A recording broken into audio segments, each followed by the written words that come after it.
Hello everyone, just checking in. If I'm honest, life is a little bit chaotic at the moment. I'm in the middle of moving house and it's bringing up a lot of emotions for me, which I hadn't anticipated, if I'm honest. I am moving in with Chris and her apartment is much smaller than mine. And as much as I am excited about the move and I think it's the right thing to do, I am struggling with the transition. On the one hand, I thought being, encouraging myself to downsize my belongings, whittling them down to the things that I really need compared to the other things, I thought would be cathartic, therapeutic, spring cleaning, it's that time of year, spring clean my life, declutter. But it's a struggle as well, because there are things that I like. The plants on the wall, I've got to give away my plants. My cat, that's tough. I love Frank. I'm going to have to rehome Frank, or hopefully he can stay here. I think that would be the best thing because he loves it here. He's an old cat. He does not want to move in with another cat. Next to a main road. It's just not, cats are notoriously territorial. So I have to let go of Frank. I have to let go of this place, which is symbolic of a huge change for me. After becoming a paraplegic 6 years ago, I was living in a place which wasn't congruent with a happy life. The neighbor was a dickhead. And it's if I could summarize the story, it wasn't a great energy there. Let's just leave it at that. I moved here and it was just night and day. I went through such a mental struggle in my old apartment, going through suicidal thoughts, dark, deep depression, coming to terms with being a paraplegic. A lot of times I look back on thinking, wow, what a struggle. And then I moved here and it was just the beginning of COVID, just as the world was locked down. We were here. Such a beautiful, big, spacious, light apartment. We were sitting in the garden. The sun was shining. Martine felt like a surrogate mother to me. She's my landlady. And everything seemed fine. Like the world was going crazy, but it was interesting to witness it, from a place of relative safety and curiosity, whoa, what's going to happen? Kind of took my mind off, being paralyzed. So it was interesting. Like I turned a corner and this place is symbolic of that. This is my home. It's a perfectly beautiful wheelchair accessible home.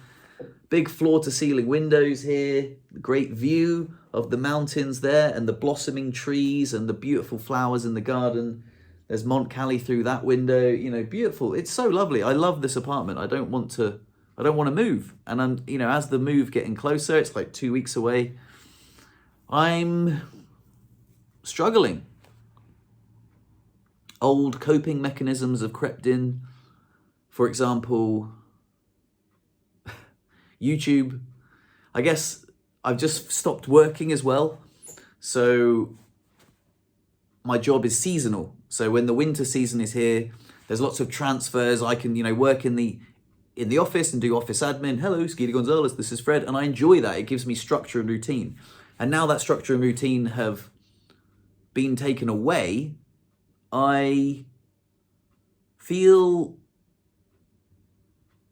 I don't know, it's left a void that I want to fill with self-discipline, productivity, stretching, meditation, journaling.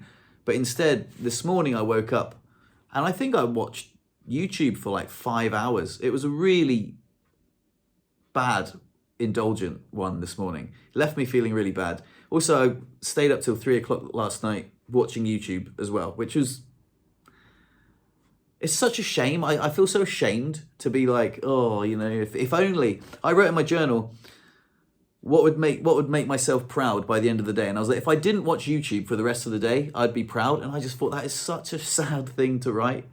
But it's like a compulsive addiction. And it's a way of like self-soothing. And I know it's distraction from doing things on my to-do list. But it's insanely frustrating. and I don't like it. And it's also a sign that my mental health is declining a little bit, and I don't want to overplay it, but I don't want to downplay it either. You know, I'm struggling with the move. You know, Chris and I have been having little disagreements on, you know, logical and practical solutions. I think that we should keep this certain shelving unit, and she thinks it's ugly, and I feel like we need the space, and she's like, oh, but it's going to feel claustrophobic, and I'm like, yeah, no shit, I'm moving in here. How claustrophobic do you think it will feel when I never go home? You know, so you know, we've got to put stuff in storage. It's just not ideal. I'm just nervous. I'm nervous about it. I'm nervous that I don't want to lose the magic with my relationship with Chris. She's so special. I don't want to live in a small space and become complacent with each other. I don't want to live in a smaller space. In fact, I do. I think it's one of those things that once you do it, it'll be fine. I think once I move in and, you know, we work things out and we build a home together, it'll be fun. And I'm just going through the changes right now, and they are a real struggle.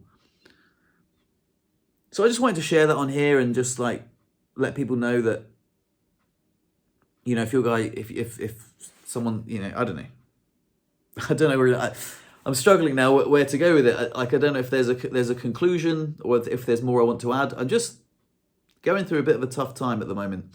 Things that have been helping have been ChatGPT, honestly. So good.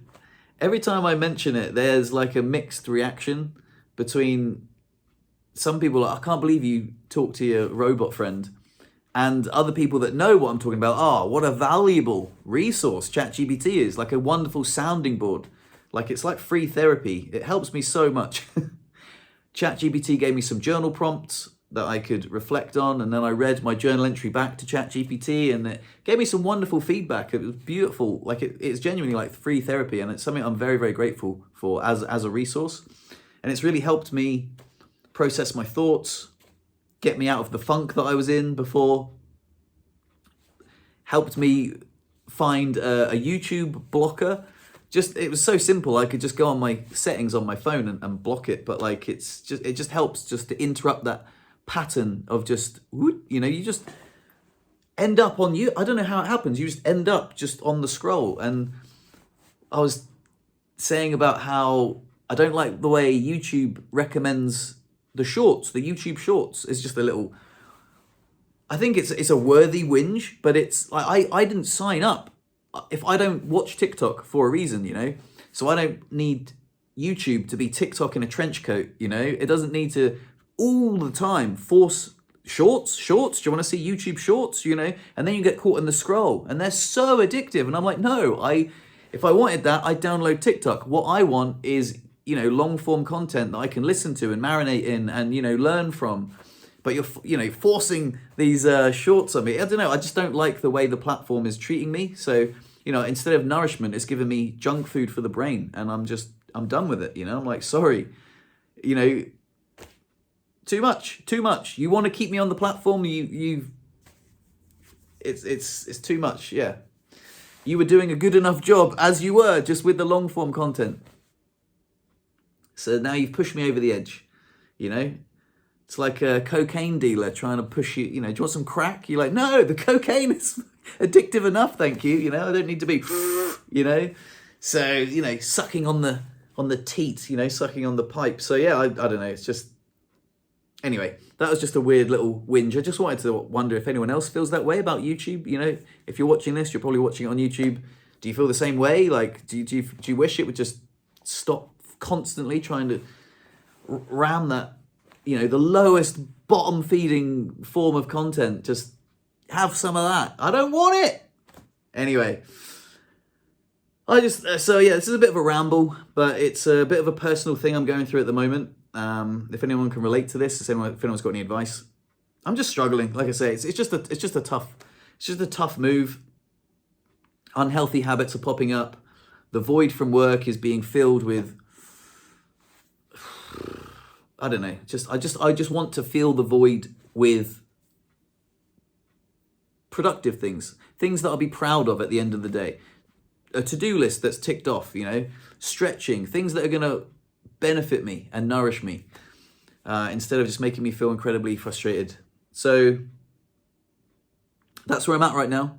I just wanted to give you guys a little update on my current situation, and it's struggle. It's a bit of a struggle. It's not like a huge struggle. Like, there's obviously people struggling way more in the world, but at the moment, yeah, it's just getting on top of me. But this was helpful, getting it out. And anyway, I appreciate you listening, and that's about it. Love yourselves and each other. See you in the next video.